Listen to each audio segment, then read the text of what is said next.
Get into the Word of God then. Before that, let's pause for a moment of prayer. Let every word that comes out of my mouth, Master, become a seed full of life, that it may touch somebody's heart today and bear fruitful. Speak, Lord, for your services. In the name of Jesus. Everybody said, Amen and Amen.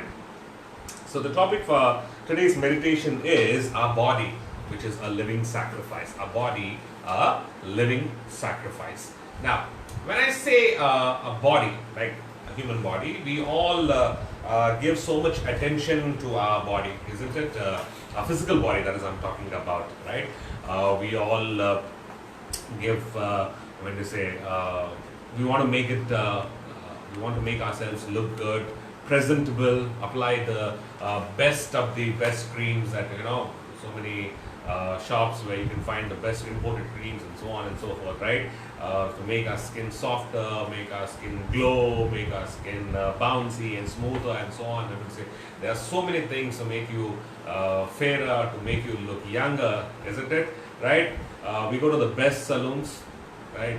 We now there is most of them, they just look for branded ones and not just the local ones. So you want to go to the best of the best salons for those stylish haircuts. Many of us, we first of all Google new haircuts, right? And then we go to the parlor and say that we need this kind of haircuts, and there's so many things that added up when you go to a parlor, like manicure, pedicure, and facial, and this and that, everything to make you presentable. So what are we doing? We are decorating our body. We are decorating our body with jewelry. We are decorating our body with the finest of the clothing, right, and accessories, right. You don't want to have a normal watch these days. You want to have a smart watch, and there are so many accessories. You want to have AirPods and not just the regular headset, right? So we make sure that we are presentable. We are presentable to the society. So wherever you go, you want to look lively. You want to look. You want people to look at you and appreciate you, or compliment you, and how you're looking and how you're dressed and so on, right? So, and also we keep on checking ourselves. This is the most important thing that we always do. What? Whenever we look at a mirror, we spend time correcting our hair, correcting whatever. Look at our face, and if there is oily or whatever it is, we make sure that we are always want to make. We are working hard. We are working very, very, very hard, day in and day night, to look pleasing and also look presentable. Am I right? Yes? Yes. We want to look presentable. We want to look beautiful. Now, that's good. I'm going to say, God has given us a body, we appreciate our body, right? But also, if you look at the spiritual aspect of our bodies, then one thing that we need to remember, as the word of the Lord reminds us, is that in Romans chapter 12 and verse 1, it says that, "I beseech you therefore, brethren, by the mercies of God, that ye present your bodies a living sacrifice, holy, acceptable unto God, which is your reasonable service." What does it say? It says that you present your bodies, how?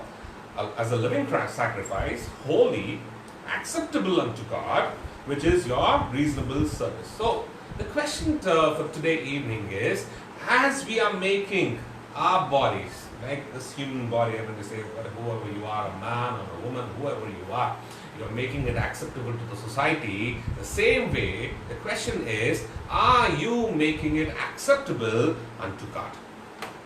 Now, why is our body important? Many times we just talk about the spirit and the soul. So why do you think? Because most of the people in ancient Greek, I believe, they never thought of presenting their bodies to God. They thought the body was so unspiritual that God did not care about it. This was the ancient Greek thought process. So they never took care of the body. Took care of the body in the sense spiritual. Right? They wanted, yes, presentable and everything is another other thing altogether. But they always thought that the body is very unspiritual, it is very dirty. So God is not going to look at it and not going to present. It is not presentable to God at all. Right? Now, but when you look at the scriptures, my dear friends, the word of the Lord tells us that the scripture, and by the scripture we know that God values our bodies. God really values our bodies. How? Turn with me to, if you have your Bibles, if you don't have, go grab one quickly. Psalms 139, and from verses 13 to 15. Psalms 139 from verses 13 to 15 says, "For you created," this is how David, the psalmist, is praising. He says, "For you created my inmost being, you knit me together in my mother's womb.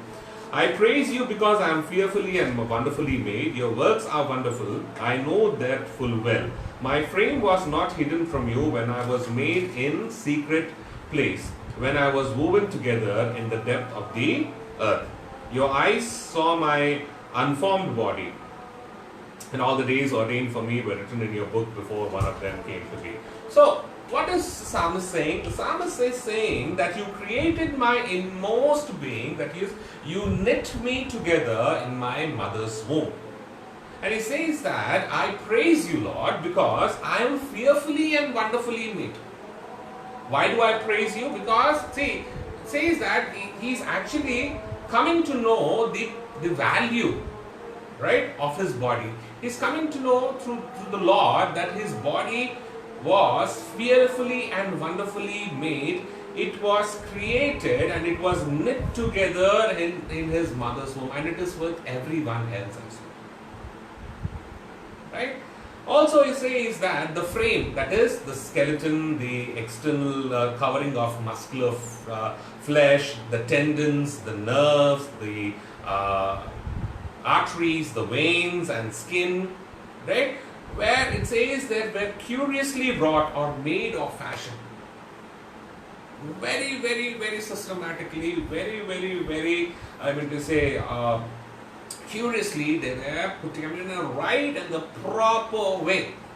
It is not that hurriedness or something that God made you and just put you there. No. And that's why it takes time.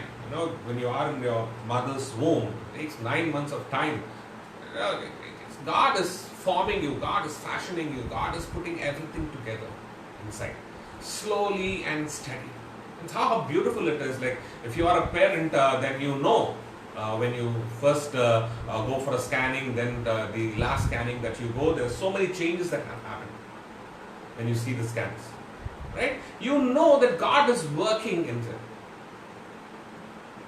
God is, it's a tiny embryo, tiny one going and becoming like a masterpiece of God coming out. Beautiful. Right? Also, he says that the intricate details, right? That weaving and growth of the human body from conception to the full development is so wonderfully done. So wonderfully done. So beautifully done.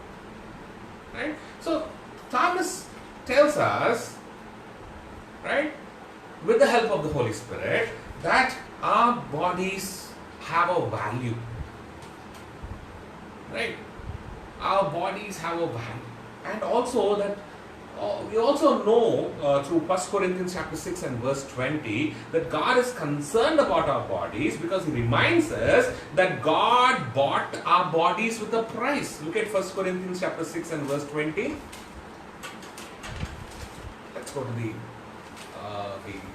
New Testament, and we will stay in the New Testament because there's so much that we will be talking through the New Testament this evening.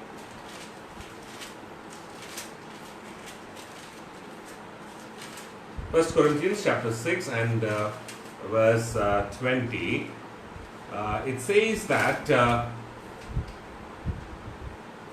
you were bought at a price, therefore honor God with your body. It says you were bought at a price, and we all know the price. The price is the blood of our Lord and Savior Jesus Christ. Right? So therefore, the word of the Lord says, therefore honor God with your body. You're supposed to honor God with your body. Right? Now that we understand the importance and value of our bodies, The word of the Lord teaches us that we should make some corrections if you have not done them. That we need to walk in a way, that we need to make a path for ourselves that is very much pleasing to God. And which actually, as the word of the Lord says in Romans chapter 12 and verse 1, that will make our bodies presentable and a living sacrifice, which will be a holy and acceptable unto God. And what is it that we need to do? First and foremost, my dear friends, if you have your Bibles, Romans chapter 6 and verse 13 to 20. Turn with me to Romans chapter 6, verses 13 to 20. What does it say over there? It says that, do not offer the parts of your body to sin as instruments of wickedness, but rather offer yourself to God as those who have offer yourself to God as those who have been brought from death to life, and offer the parts of your body to Him as instruments of the righteousness. For sin shall not be your master, because you are not under law but under grace. Also it says that what then? Shall we sin because we are not under law but under grace? By no means. Don't you know that when you offer yourselves to someone to obey him as slaves, you are slaves to the one whom you obey, whether you are slaves to sin, which leads to death, or to obedience, which leads to righteousness. But thanks be to God that though you used to be slaves to sin, you wholeheartedly obeyed the form of teaching to which you were interested. You have been set free from sin and have become slaves to righteousness. I put this in human terms because you are weak in your natural self, just as you used to offer the parts of your body in slavery to impurity and to ever-increasing wickedness, so now offer them in slavery to righteousness, leading to holiness. When you were slaves to sin, you were free from the control of righteousness. That is what the word of the Lord says. Right? So what is it saying? What is the word of the Lord trying to teach us over here? The word of the Lord is telling us that we need to yield our body to God. Yield it to God. We need to do what? We need to yield it to God. See, it is not sin to be tempted, because we are all tempted. Even Jesus Christ was tempted. Right? The sin, my dear friends, is in the yielding. The sin is in the yielding. The sin is when you are giving yourself into it. Not when you are tempted. Not when you are tempted. When you look at James chapter 1 and verse 13 and 15, I'll read it out to you. It says, when tempted, no one should say, God is tempting me, for God cannot be tempted by evil, nor does He tempt anyone. But each one is tempted when, by his own evil desire, he is dragged away and enticed. Then after desire has conceived, it gives birth to sin, and sin, when it is full grown, gives birth to death. What does it say? It says that each one of us tempted, each one of us are tempted by our own desires. Right? But the thing is, when you give yourself into it, what happens is you are dragged away and enticed, says the word of God. And when that desire has conceived, if it is an evil desire, when it is conceived, it gives birth to sin. And sin, when it is full grown, gives birth to death. When we yield, my dear friends, what we do is we make the devil's sin our own sin. We make what? The devil's sin our own. Right? So yield to God. What you and me to do is, you and me need to yield to God our will. And yield your bodily members to righteousness and holiness, says the word. Yield your body. Give your body. Not only your mind, not only your heart, but say that, yes, I'm in control. Yes, the Lord is in control, and I'm going to give myself, my body, to righteousness and holiness. It says, first is yield to God. The second is, the word of the Lord says in 2 Corinthians chapter 7 and verse 1, it says, make it holy. Why make it holy? Because the word of the Lord teaches us that because God is holy, He wants us to be holy as well. And also the word of the Lord says that since we have these promises, dear friends, I'm sorry, let us purify ourselves from everything that contaminates body and spirit, perfecting holiness out of reverence of God. Why we need to perfect holiness? It is out of reverence for God. It is out of respect for God. It is out of love for God that you and me need to see all that God has done, all that Christ has done for us is to make us holy and presentable in the sight of the Lord God Almighty. That is what it is. We are filled with sin. Knowingly or unknowingly, we were in sin, deep inside the sin.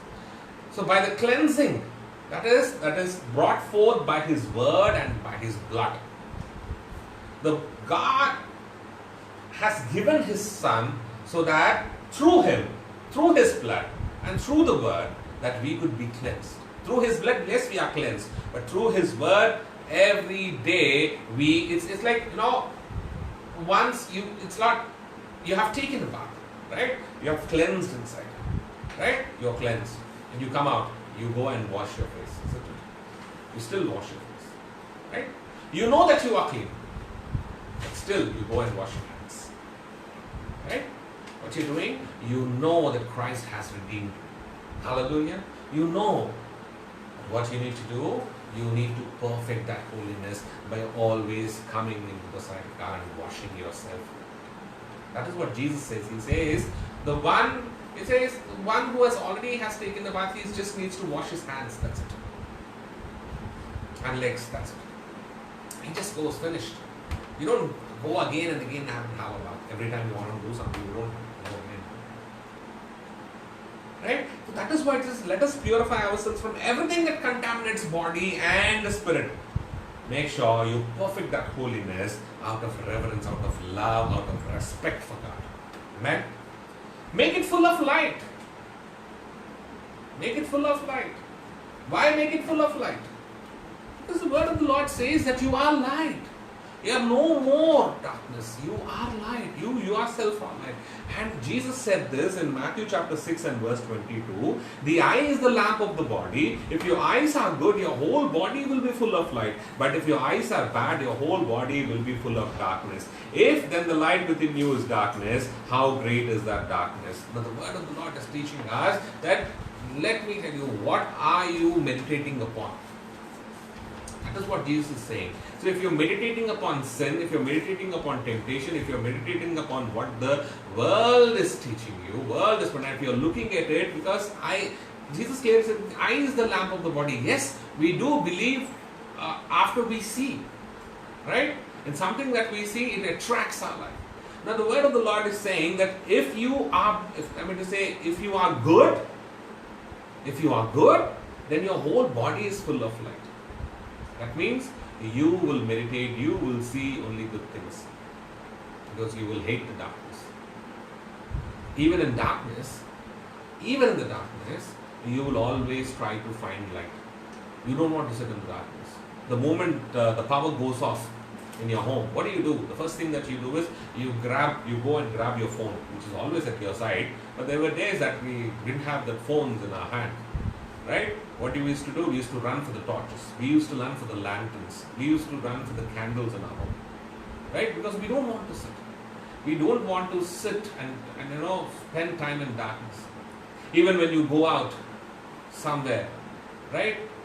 And you want to have a beautiful mountain or somewhere, you are always looking into the sky. You are watching the stars. You're watching the moon. You're looking at the light. You're not looking at the darkness. You're not looking at the dark places which are there. Isn't it? Yes. We don't want to live in darkness. And that is what the word of the Lord says. That you have to be filled with light.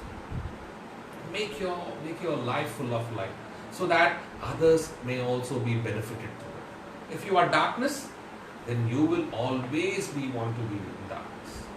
But if you are light, you will always throw light into that darkness and make others' life also bright and beautiful. So, make your bodies what? Full of light. Romans chapter 6 and verse 11 says, in the same way, count yourself dead to sin, but alive to God in Christ Jesus. So what it says? It says, count it dead to sin. What? Your bodies. Count it dead to sin. Have nothing to do and do what? Make it alive to God. Knowing, as you know that your body has been bought with a price, at a price, make sure that you are dead to sin, that you do not give yourself to sin at all. Yes, the temptations are there. That is what I told you in the beginning. It is not sin to be tempted, the sin is in the yielding. But if you kill that sin at that moment of time, the moment that you see it and realize it that it is a sin, then you will be alive with God. And God wants you to be alive. God wants you to be alive.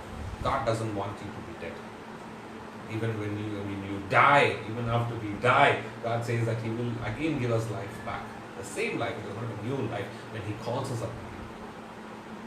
He will actually again give us our bodies back, isn't it? Give us our spirit.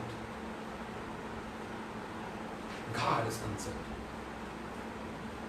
Also it says, the same chapter in verse 12, it says, therefore do not let sin reign in your mortal body so that you obey its evil desires. So it says, refuse its slavery to sin.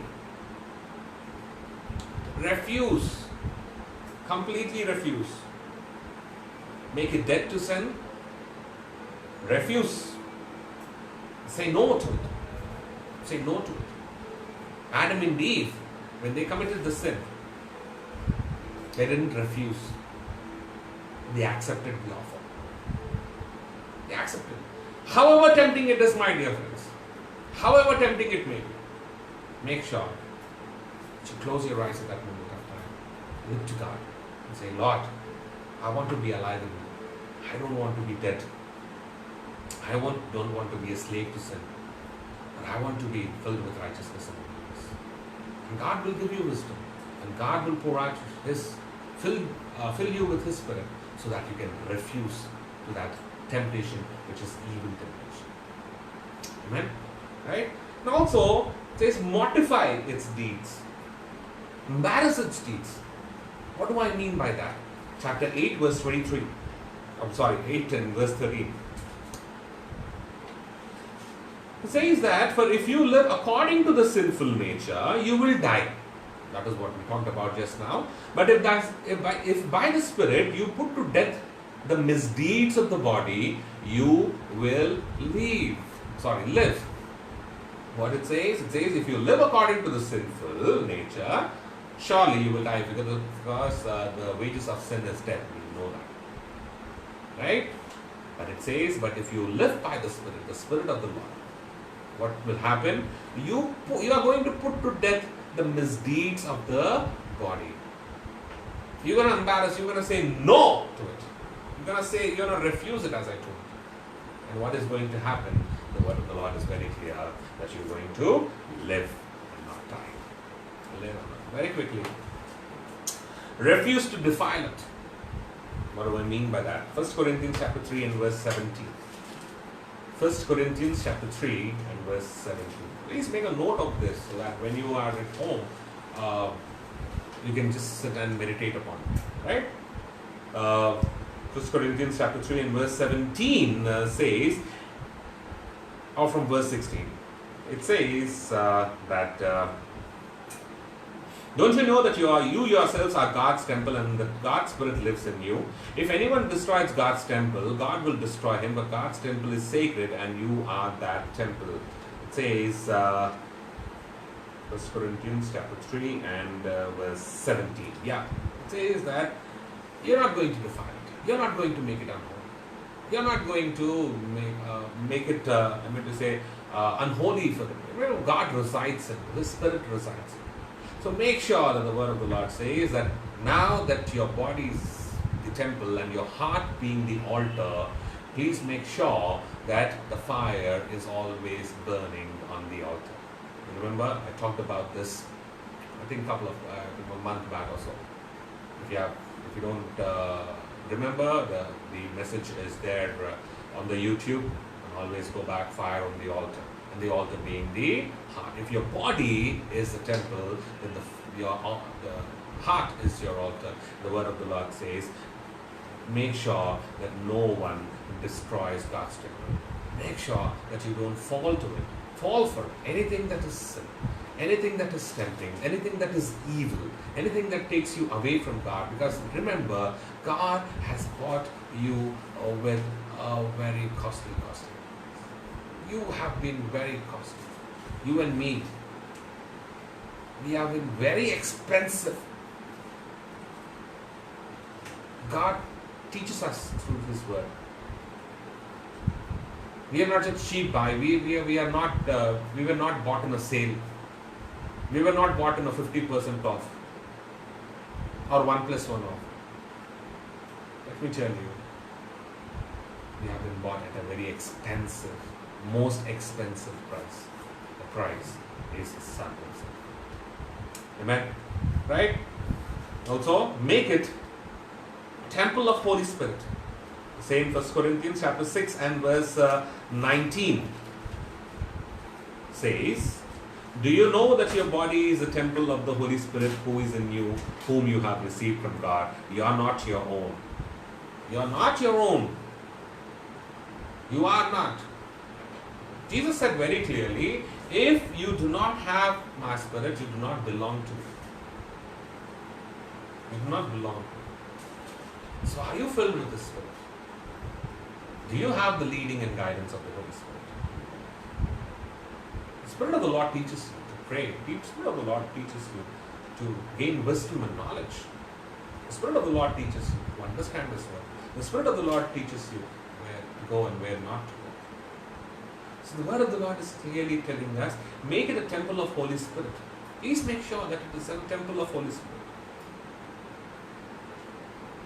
Not a temple of the evil spirit. Right? The question is, who is residing in your body? Because you are not your own. Somebody has to reside. Either it has to be the Spirit of God or the evil spirit. Choice is always ours. But means make sure if your body is a temple of Holy Spirit, it is very much acceptable in God's sight. Right? The verse 18, the same chapter, 1 Corinthians chapter 6 and verse 18 says, flee from sexual immorality. All of the sins a man commits outside his body, but he who sins sexually sins against his own body. It says flee. Flee from fornication. Yes, it is. Every sin, the Bible makes it very clear, very beautiful. It says, the command says, do not commit adultery. Do not commit adultery. Jesus said very clearly, you don't have to go and make it clear. If you have those eyes full of lust, and if you have seen a woman or a man, whoever it may be, with lustful eyes, and you have thought inside, and you have, you picture so many things, right? If you have done that, you have already committed adultery. But physical adultery, it says, all other sins a man commits are outside his body, but he who sins sexually sins against his own body. I always tell this beautiful example that I have learned. It's like, sticking up two papers. I've told many times in the church as well.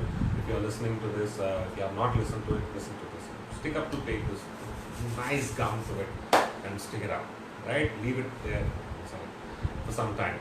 Make sure that you keep a little opening to peel it off. Right? And after probably some hours, what you do is you try to remove, separate the papers. You will not be able to. Some of the paper will stick to the other paper. It's always that. Either this or that. Right? You will not have a right paper. That means what I'm trying to tell you is, there is something that has, God has made the marriage bed pure. Do not defile it. He has made it pure. He has made it pure. Look at it. Understand it. It is the Lord, it is God Almighty who has commanded, be fruitful, multiply. Right? So it says that so flee. Make sure that you are away from every fornication, because this is one thing that always, always, always disturbs a person. It's always there. It's all around. Everywhere. Everywhere. Make sure you are far, far, far away from it. Glorify God. Most important. Glorify God through your body. Therefore, honor God with your body. That is what the word of the Lord says. Same 1 Corinthians chapter 6 and verse 20. Glorify God. Honor God. Make it pleasing to Him. Make it an aroma of Jesus Christ. Right? Live a life with a role, keeping the model, your role model as Jesus Christ, an exemplary life, a beautiful life that Jesus Christ has given. He lived this, he came down to this not just to die for our sins, but to show us how to live in this world. So that you and me can go back one day before God and say, thank you, God. It is because of your teachings, it is because of what you taught me. I was able to come out of all the temptations and the evil that were around me. And today, I come. And because of your word, my God, I have, with the help of the Holy Spirit, not just because it's not possible with you. You need the help of the Holy Spirit. I have stopped yielding it to sin. And I have made it pleasant. It's all because of the glory of God. The body, which is the temple of the Holy Spirit, the dwelling place of Christ, is to be presented to God constantly, day after day. It is not that you will wait for that day. No. Day after day, every day, you need to present it to God. What? Your body. Your body. It's not just by taking a nice bath, nice perfume, coming in the presence of God and sitting there and saying, Lord, am I smelling good this morning? No. God is not going to smell your outside your perfume. God is going to smell the sweet smelling aroma of Christ that is coming from inside. God searches the heart, right? But yes, He looks at you. Present your body as a living sacrifice, my dear friends. Our bodies are to be holy and pleasing to God. Present your body as a living sacrifice, so it may be received by Him, may it be blessed by Him and used by Him, and always glorify Him. Always. So this evening, as we come to the end of this one more midweek service, I pray and I hope and I believe that you are presenting your body, making it presentable and acceptable. If there is something, if there is some temptation, if there is something which is imperfect in our life, present it to God. You don't have to run away. You don't have to think that God, that as ancient Greeks used to think, that my body is unclean, my body is unspiritual, God doesn't care about it. No, God values the body. God values it. As you prepare yourself, as you present it to the society, to the people around you, make sure day in and day out, before you present it to the people around you, first make sure that you present it to God. Amen? To present it to God. The very first thing that you could do is to say, Lord, make me presentable for you and as well as for everybody else. And I'm sure, pretty much sure, that God who is in control, as you give yourself to Him, He will surely be happy and help you in everything that you do. And one day we will be with the Father. The Father would say, well done, my good and faithful son. Amen? Let's close with a word of prayer. Heavenly Father, gracious Almighty God, King of kings and Lord of lords. Thank you, Father. Thank you for everything, O Lord Master. Thank you for your, Lord Master, for your grace. Thank you for your mercy. Thank you for your tender-hearted, loving God, compassionate God, slow to anger, abounding in mercy. God, you are our refuge and our strength, our ever-present help in trouble. You do not leave us nor forsake us, but you're always with us. And you're always leading us and guiding us through your Spirit, O Lord. We thank you for your Son. Thank you, Jesus. Yes. It's through you and only through you that we have a place in the presence of the Father, into the heaven, and there's nobody else. Nobody else can take us. There's nobody has paid the price. And you have made us worthy, O Lord Master, though we are unworthy. You have increased our worth, O Lord Master, by paying with your blood, O Lord Master. We thank you, Jesus, for redemption. We thank you for reconciliation. We thank you for justification. We thank you, Lord Master, for salvation. We thank you for your word. Thank you for your spirit.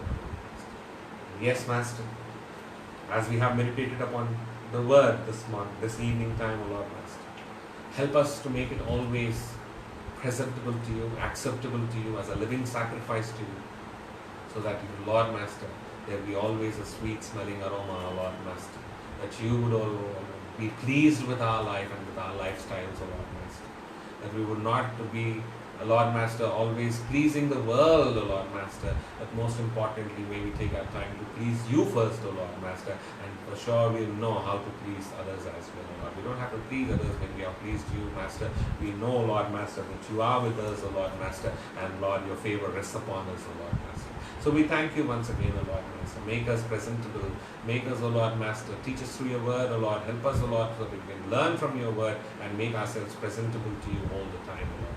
We thank you for everyone who's watching. Thank you for everyone who's part of this service this evening. Thank you for them and their family members who have taken our time to listen to your word this evening, O Lord Master. Yes, giving you the priority is the most important thing of our lives, but most of the times we, Lord Master, are away and are busy with things, O Lord Master. But Lord, you always look at us and you know, Lord Master, who loves you more, O Lord Master, and Lord, you bless them too. So Master, we thank you, Lord, for all those who are listening to your word through Facebook or through YouTube, that you would bless them and their families, O Lord Master. Take care of all their lives and their homes. Let your presence be always there in their midst, and Lord, be the provider, healer, and the shepherd, Lord Master. We thank you for always being with us. Lord, continue to be merciful to us and bless us and make your face shine upon us. And Lord, we pray especially for this situation, the pandemic situation that is going on. Lord, cover us, and Lord Master, and protect each one of us, Lord Master. Help us to come to you, O Lord Master, and seek forgiveness from you, O Lord Master. And Lord, we know, Master, that you are in control, O Lord Master. And Lord, we pray that many who are being infected or affected, and many who are working in this time, O Lord Master, that you are with them, O Lord Master, as they come and Lord, spend time with you and seek you, O Lord Master. We thank you for this time and for this hour. Thank you once again for uninterrupted service, O Lord Master. Thank you, Lord Master, that there was power, that there was internet and everything, O Lord Master.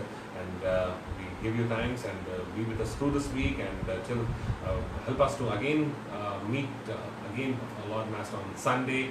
Again, Lord Master, praising your name, worshiping your name, glorifying your name, and thank you once again, and bind every kind of evil, every force of darkness, every principal demon, every work of the enemy, and pray, Lord, that no weapon that is formed against us shall prosper. Defeat every tongue that accuses.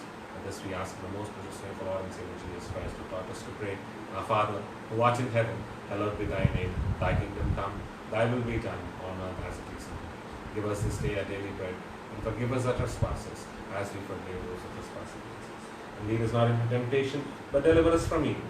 For thine is the kingdom, the power, and the glory. Now may the grace of the Lord Jesus Christ, the love of the Father, and the fellowship of the Holy Spirit rest, remain, and abide with each one of us, both now and forever. Amen. Amen. Amen. Thank you very much for being a part of our service. Yes, if you have not shared, please do share it. And once again, thank you, and God bless you. Please, if you have not subscribed to our YouTube channel, please do subscribe. Walls of Salvation MKM.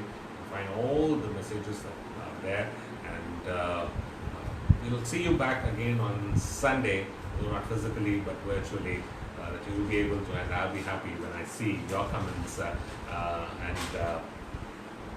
when you share over here, when you likes and comments, I know that your presence is. And praise God for your life. May the Lord bless you and keep you and make his face shine upon you. Thank you very much. Good night, and God bless.